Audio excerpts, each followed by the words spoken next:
Aubrey Plaza joins Adam Driver in Francis Ford Coppola's Megalopolis.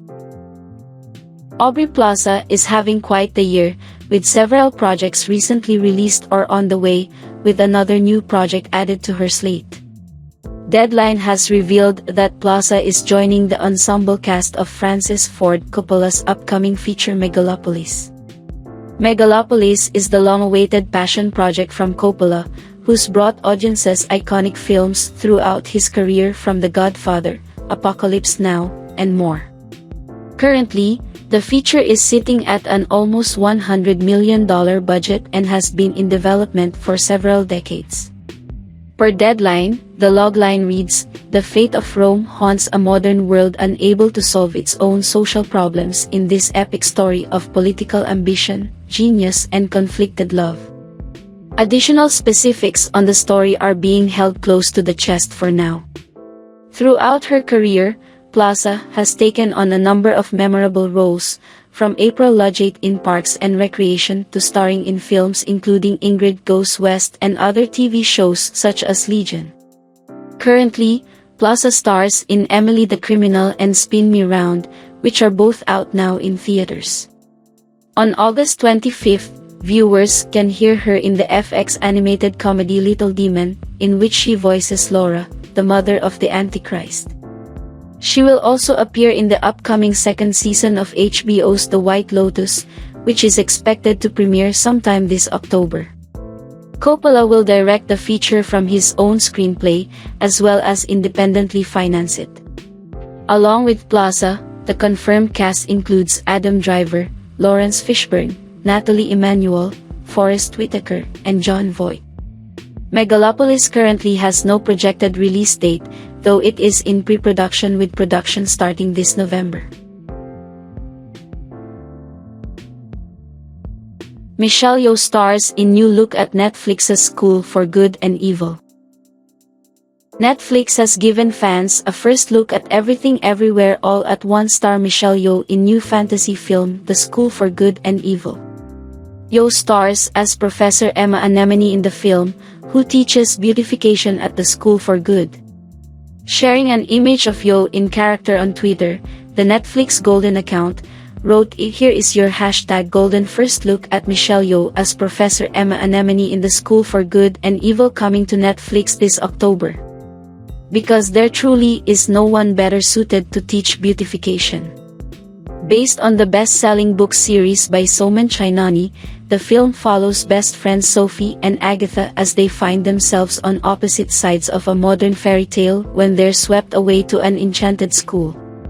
There, young heroes and villains are trained to protect the balance of good and evil under the watchful eye of teachers, including Lady Lesso, Charlize Theron, and Professor Dovey, Scandal's Kerry Washington.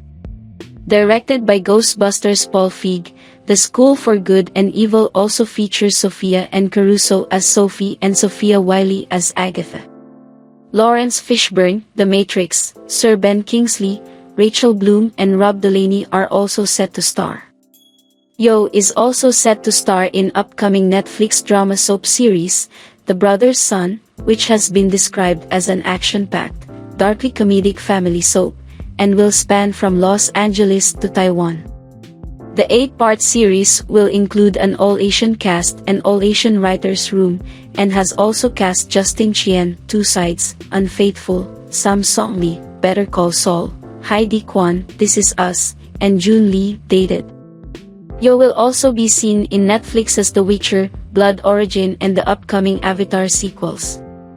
The School for Good and Evil premieres October 21st on Netflix. Jamie Foxx and Dave Franco's Day Shift on Netflix. Day Shift's premise may not feel particularly original, but it is certainly entertaining. Cowboy vampire hunter Bud, Jamie Foxx, needs to play by the union rules in order to make enough money to stop his wife from moving away with his daughter. In order to make sure he doesn't violate union rules, the boss sends desk jockey union rep Seth, Dave Franco, to partner with him in the field. Only vampires have changed, and together Seth and Bud must stop this new species, led by Audrey, Carla Sousa, from taking over the world, or at least the valley. The horror comedy certainly leans more into the latter half of its genre, with buddy cop and slapstick humor that manages to get away with not being too grating. A big part of the success of the film's humor is down to Foxx's commitment and awareness of the kind of film he's in.